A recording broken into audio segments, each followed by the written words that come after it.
Hello friends, मैं कविता गोयल आप सभी का जीके क्लासेज में हार्दिक स्वागत करती हूँ। आज पढ़ेंगे हम जीके के मोस्ट इम्पोर्टेंट 30 क्वेश्चंस जो कि एग्जाम के पॉइंट ऑफ व्यू से बहुत ही ज़्यादा इम्पोर्टेंट है। आप भी साथ के साथ आंसर देते चलना और कमेंट बॉक्स में कमेंट करके बताना कि आपका स्कोर कितना रहा। चलिए शुरू करते हैं। पहला क्वेश्चन है, निम्नलिखित में से कौन सा शहर चोल राजाओं की राजधानी था? तंजौर, मदुरई, अहोल, कांचीपुरम। ये था तंजौर। तंजौर जो है ये तमिलनाडु के अंदर आता है और ये था चोल राजाओं की राजधानी। तंजौर को तंजावुर के नाम से भी जानते हैं। नेक्स्ट क्वेश्चन है, आलवारों और नायनारों द्वारा दक्षिण में भक्ति आंदोलन किस राजवंश के समय में प्रारंभ हुआ था? पल्लव, चालुक्य, चोल, राष्ट्रकूट। ये हुआ था पल्लव राजाओं के टाइम में। पल्लव राजाओं के समय में दक्षिण भारत में भक्ति आंदोलन की शुरुआत हुई थी। पल्लव की राजधानी थी कांचीपुरम। आलवार थे विष्णु को मानने वाले और नैनार कहा जाता था जो शिव भक्त थे, शिव को मानते थे। नैनारों की संख्या कई बार पूछी जाती है। इनकी संख्या थी 63 और आलवारों की जो संख्या थी वो कौन सी थी? वो थी 12। आलवार थे विष्णु को मानने वाले और नायनार थे जो कि शिव को मानते थे, शिव पूजा में वो विश्वास रखते थे। और जो ये दोनों ही धाराएं हैं भक्ति की, ये किसके समय में प्रारंभ हुई थी? ये थी पल्लव राजाओं के समय में और जिनकी राजधानी थी कांचीपुरम। नेक्स्ट क्वेश्चन है, किसके शासनकाल में सबसे अधिक मंगोल आक्रमण हुए थे? बलवंत, अलाउद्दीन खिलजी, मोहम्मद बिन तुगलक, इल्तुतमिश। ये हुए थे अलाउद्दीन खिलजी के समय में। अलाउद्दीन खिलजी के समय में सबसे ज़्यादा मंगोल आक्रमण हुए थे।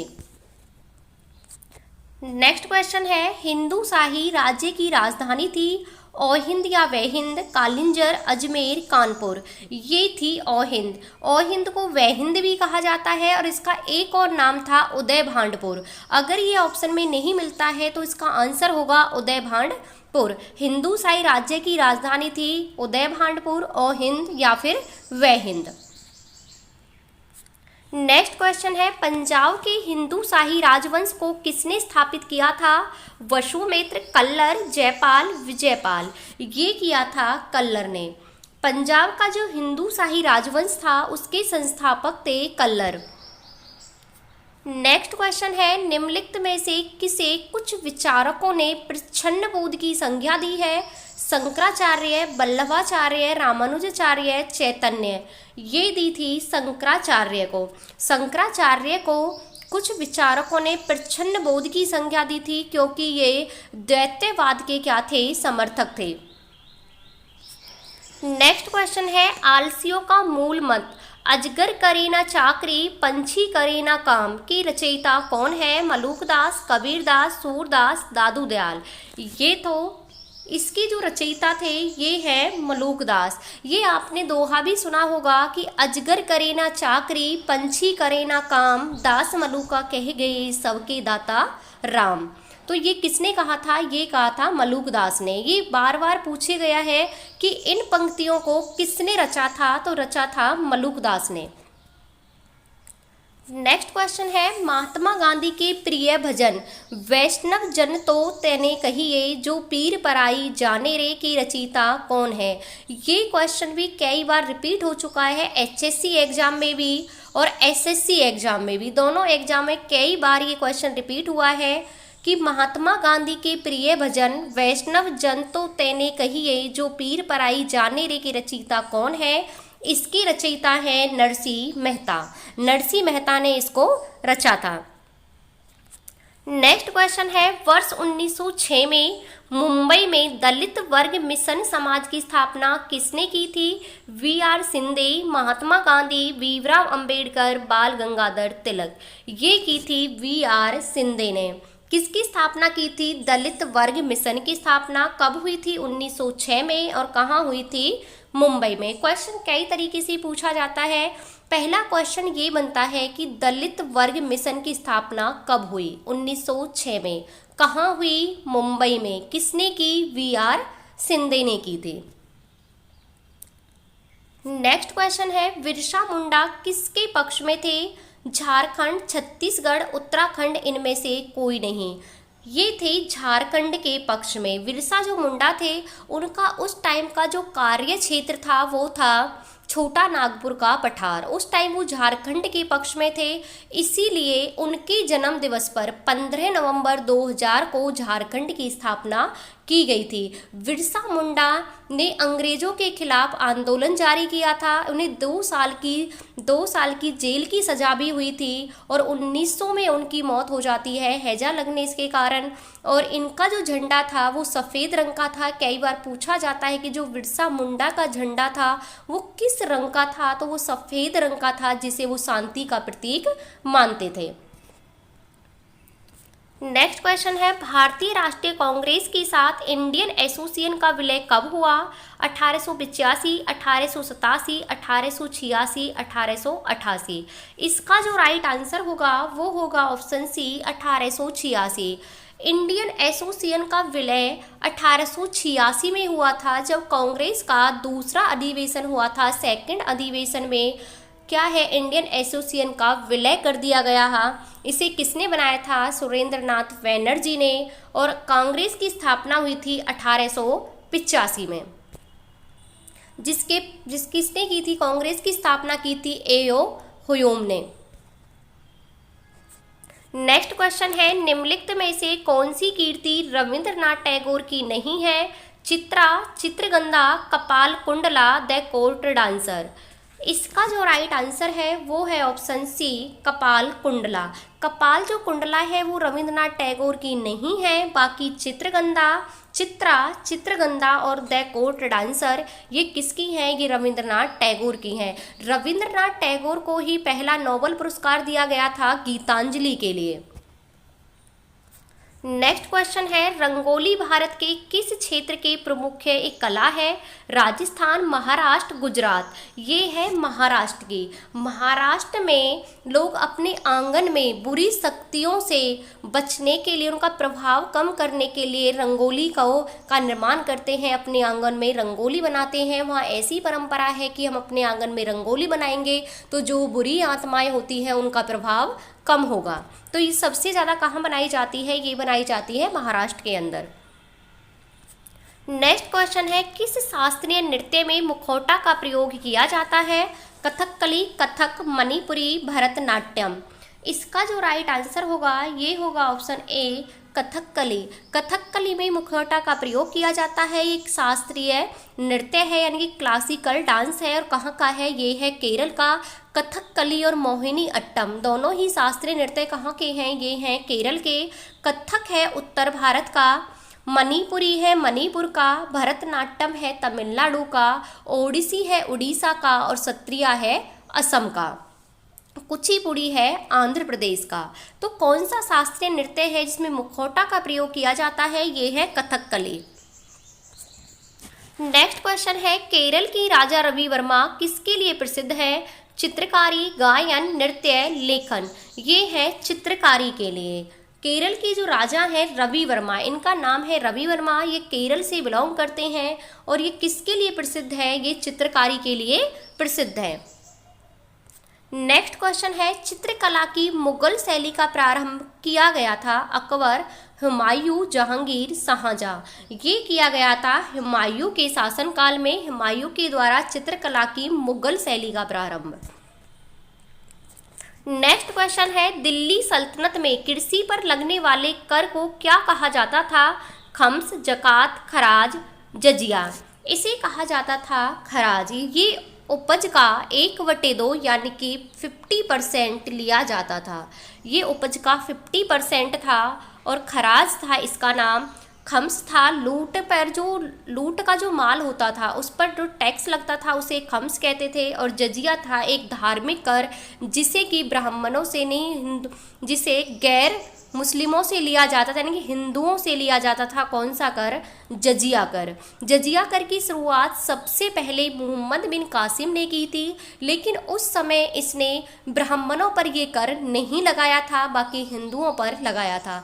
लेकिन जैसे ही फिरोज शाह तुगलक आते हैं और वो इस कर को ब्राह्मणों पर भी लगा देते हैं, उनके शासनकाल में ये कर ब्राह्मणों पर भी लगाया जाता है। क्वेश्चन पूछा जाता है कि किसने सबसे पहले जजिया कर को ब्राह्मणों पर भी लगाया था? तो वो लगाया था दिल्ली सल्तनत के थे तुगलक वंश के शासक, जिनका नाम था फिरोज शाह तुगलक। फिर आगे आके अकबर इसे समाप्त कर देते हैं और औरंगजेब इसे फिर से शुरुआत कर देते हैं जजिया करके।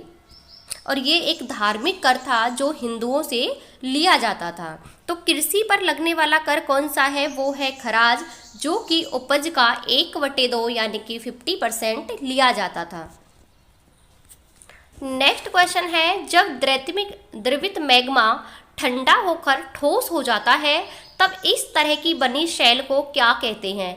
कायांतरित शैल, अवसादी शैल, आग्नेय शैल, इनमें से कोई नहीं। इसे कहा जाता है आग्नेय शैल। जब कोई द्रवित मैग्मा बाहर निकलता है पृथ्वी से, किसी कोई ज्वालामुखी के तौर पर, जब पृथ्वी के अंदर बहुत सारी हलचल होती है तो पृथ्वी में ज्वालामुखी विस्फोट होता है, जिससे कि द्रवित मैग्मा बाहर आ जाता है। वो ठंडा होकर कैसा रूप धारण कर लेता है? वो ठोस रूप धारण कर लेता है और इस तरह से बनी शैल को हम कहते हैं आग्नेय शैल।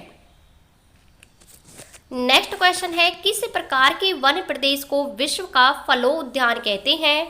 उष्ण कटिबंधीय सदाबहार वन, भूमध्य सागरीय वन, शीतोष्ण सदाबहार वन, उष्ण कटिबंधीय पर्णपाती वन। ये होते हैं भूमध्य सागरीय वन। भूमध्य सागरीय जो वन होते हैं वो फलों के लिए बहुत ही ज़्यादा लाभदायक होते हैं, क्योंकि यहाँ जो भूमध्य सागर की जो जलवायु है वो कैसी है? वो फलों के उत्पादन के लिए बहुत ही अच्छी है, इसीलिए उसे फलों की टोकरी या फिर फलों का उद्यान कहा जाता है। नेक्स्ट क्वेश्चन है, पृथ्वी के कुल आयतन में सबसे ज़्यादा हिस्सा किस परत का है? तो किसका है? ये है मेंटल का। सबसे ज़्यादा जो हिस्सा है वो किसका है? मेंटल का है। लगभग 84% जो है वो मेंटल का है, 60% किसका है? क्रोड का है। उसमें से 0.5 की हम बात करें तो वो ओनली किसका है? क्रस्ट का है, जिसे हम परपल्टी भी बोलते हैं। सबसे कम हम बात करें तो किसका है? क्रस्ट का है, जो कि 0.5 के समथिंग ही है। नेक्स्ट क्वेश्चन है, दक्षिण अफ्रीका की शीतोष्ण घास के मैदान को क्या कहते हैं? Weld, down, prairie, compose.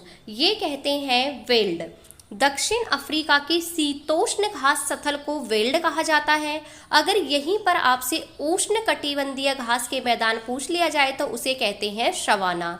दक्षिण अफ्रीका के उष्ण कटिबंधीय घास के मैदान को सवाना कहा जाता है और शीतोष्ण घास स्थल को वेल्ड कहा जाता है। डाउन ऑस्ट्रेलिया में मिलते हैं और प्रेरी उत्तरी अमेरिका में। स्टेपी जो है वो मध्य एशिया के अंदर शीतोष्ण घास के मैदान पाए जाते हैं। नेक्स्ट क्वेश्चन है, भागीरथी और अलकनंदा नदी का संगम किस स्थान पर होता है? देवप्रयाग, रुद्रप्रयाग, कर्णप्रयाग और नंदप्रयाग। ये होता है आपका देवप्रयाग में। देवप्रयाग में भागीरथी और अलकनंदा 2 नदियां आकर मिलती हैं। कहाँ पर? देवप्रयाग में। और इन दोनों की संयुक्त धारा का नाम ही पड़ता है गंगा। कई बार पूछा जाता है कि गंगा का नाम गंगा कहाँ पर पड़ता है? तो वो पड़ता है देवप्रयाग में। जब अलकनंदा और भागीरथी दोनों नदियाँ मिलती हैं तो इनकी संयुक्त धारा को क्या बोला जाता है? वो बोला जाता है गंगा, जो कि गंगा भारत की सबसे लंबी नदी है, जिसकी हम लंबाई की बात करें तो 2525 किलोमीटर है और ये बंगाल की खाड़ी में गिरती है और आगे जाकर ये ब्रह्मपुत्र से मिल जाती है। गंगा को बांग्लादेश में पद्मा के नाम से जानते हैं। रुद्रप्रयाग में अलकनंदा में नदी मिलती है आके कौन सी? मंदाकिनी, और उसे कहा जाता है रुद्रप्रयाग। जब कर्णप्रयाग में कौन सी नदी मिलती है? कर्णप्रयाग में मिलती है पिंडार नदी, तो उसे कहा जाता है कर्णप्रयाग। और जब अलकनंदा में नंद की नदी मिलती है तो वहाँ बनता है नंदप्रयाग। तो प्रयाग से बहुत क्वेश्चन पूछे जाते हैं कि कौन से प्रयाग में कौन सी नदी मिलती है। तो दोबारा से देखते हैं कि देवप्रयाग में संगम होता है भागीरथी और अलकनंदा का। रुद्रप्रयाग में जो संगम होता है वो होता है अलकनंदा के साथ मंदाकिनी नदी का। कर्णप्रयाग में जो होता है वो होता है अलकनंदा के साथ पिंडार नदी का। और नंदप्रयाग में अलकनंदा के साथ मिलती है कौन सी? नंद की नदी, और नाम पड़ता है नंदप्रयाग। तो इस क्वेश्चन का राइट आंसर है देवप्रयाग। नेक्स्ट क्वेश्चन है, निम्नलिखित में से भारत की किस नदी का अफवाह तंत्र सबसे बड़ा है? सिंधु, गंगा, ब्रह्मपुत्र, गोदावरी। ये है गंगा नदी का। गंगा नदी का जो अफवाह तंत्र है वो सबसे ज़्यादा बड़ा है। कैसे अफवाह तंत्र कहते हैं? जब नदियाँ, एक नदियों में बहुत सारी नदियाँ मिलती हैं आकर, तो उसके जो बहने का क्षेत्र है वो बहुत बड़ा होता है, तो उसे कहते हैं हम अफवाह तंत्र। तो गंगा का अफवाह तंत्र सबसे ज़्यादा बड़ा है। नेक्स्ट क्वेश्चन है, कश्मीर घाटी, कांगड़ा घाटी, कुल्लू घाटी स्थित है? आंतरिक हिमालय में, ट्रांस हिमालय में, शिवालिक में, मध्य हिमालय में। ये है मध्य हिमालय में। कश्मीर घाटी, कांगड़ी घाटी, कुल्लू मनाली, दार्जिलिंग, ये सारे की सारे जो पर्यटक स्थल है वो किस हिमालय में है? वो है मध्य हिमालय में। आंतरिक हिमालय को वृत्त हिमालय के नाम से भी जानते हैं। ट्रांस हिमालय में जो काराकोरम श्रेणी है वो कहाँ पर आती है? वो आती है ट्रांस हिमालय में। जो भारत की सबसे ऊंची चोटी है K2, जिसकी ऊंचाई की हम बात करें तो 8611 मीटर है, वो भी कहाँ पर है? वो भी ट्रांस हिमालय में ही स्थित है। नेक्स्ट क्वेश्चन है, निम्न हिमालय और शिवालिक के बीच लंबवत घाटी को क्या कहते हैं? करेवा, दून, द्वार, दोआब। इसे कहते हैं दून। क्या कहते हैं? दून। निम्न हिमालय और शिवालिक के बीच जो घाटियां मिलती हैं उन घाटियों को कहा जाता है दून, जैसे कि हम बोलते हैं देहरादून। करेवा क्या है? करेवा एक मिट्टी है जो कि जम्मू कश्मीर में सबसे ज़्यादा पाई जाती है और केसर उत्पादन के लिए सबसे ज़्यादा अच्छी होती है। नेक्स्ट क्वेश्चन है, प्रायद्वीपीय पठार की सबसे ऊंची चोटी कौन सी है? अनाईमुड़ी, डोडा बेटा, नीलगिरी, महेंद्रगिरी। ये है अनाईमुड़ी। अनाईमुड़ी प्रायद्वीपीय भारत की सबसे ऊंची चोटी है, जिसकी ऊंचाई 2695 मीटर की है। कितनी है? 2695 मीटर की। अगर प्रायद्वीपीय भारत की दूसरी सबसे ऊंची जो चोटी है वो है डोडा बेटा, जिसकी ऊंचाई है 2637 मीटर। इसकी ऊंचाई है 2637 मीटर। अनाईमुड़ी की ऊंचाई है 2695 मीटर। डोडा बेटा है वो प्रायद्वीपीय भारत की तो दूसरे नंबर की सबसे ऊंची चोटी है, लेकिन वो नीलगिरी की पहाड़ियों की सबसे ऊंची चोटी है। कौन सी? डोडा बेटा। नेक्स्ट क्वेश्चन है, भारत का सबसे पूर्वी सिरा कौन सा है? इंदिरा कॉल, इंदिरा पॉइंट, कक्ष का रन, लोहित। ये है लोहित। लोहित कहाँ है? ये अरुणाचल प्रदेश में पड़ता है। लोहित ये भारत का सबसे पूर्वी सिरा है। इंदिरा कॉल भारत का सबसे उत्तरी सिरा है। इंदिरा पॉइंट भारत का सबसे दक्षिणी सिरा है, जो कि अंडमान निकोबार में पड़ता है। अंडमान निकोबार में भी ग्रेट निकोबार में आता है। कक्ष का रण भारत का सबसे पश्चिमी सिरा है, जो कि गुजरात में है। तो इस क्वेश्चन में पूछा गया है पूर्वी सिरा, तो पूर्वी सिरा कौन सा है? लोहित, जो कि अरुणाचल प्रदेश में स्थित है। नेक्स्ट क्वेश्चन है, लोकसभा के अध्यक्ष का चुनाव कौन करता है? लोकसभा के सदस्य है, लोकसभा के निर्वाचित सदस्य है, संसद के सदस्य है, इनमें से कोई नहीं। तो लोकसभा के सदस्य लोकसभा के अध्यक्ष का चुनाव करते हैं। नेक्स्ट क्वेश्चन है, सन 1936 में भारतीय राष्ट्रीय कांग्रेस द्वारा संविधान सभा की मांग कहां पर हुए अधिवेशन में की गई थी? कानपुर, मुंबई, लाहौर, फैजपुर। ये की गई थी फैजपुर अधिवेशन में। फैजपुर जो है वो महाराष्ट्र में है। 1936 में फैजपुर में एक अधिवेशन हुआ था, जिसमें सबसे पहले MN रॉय ने संविधान सभा की औपचारिक मांग रखी थी। वो फैजपुर अधिवेशन में ये मांग रखी गई थी। आज का लास्ट क्वेश्चन, विधानसभा में किस देशी रियासत के प्रतिनिधि ने भाग नहीं लिया था? जूनागढ़, कश्मीर, हैदराबाद, मैसूर। ये लिया था हैदराबाद। हैदराबाद जो रियासत थी, उन्होंने विधानसभा के किसी भी प्रतिनिधि के तौर पर भाग नहीं लिया था, हैदराबाद रियासत ने। तो ये थे आज के कुछ इंपॉर्टेंट क्वेश्चंस। मिलते हैं नेक्स्ट क्लास में। पढ़ते रहना, आगे बढ़ते रहना। Thank you.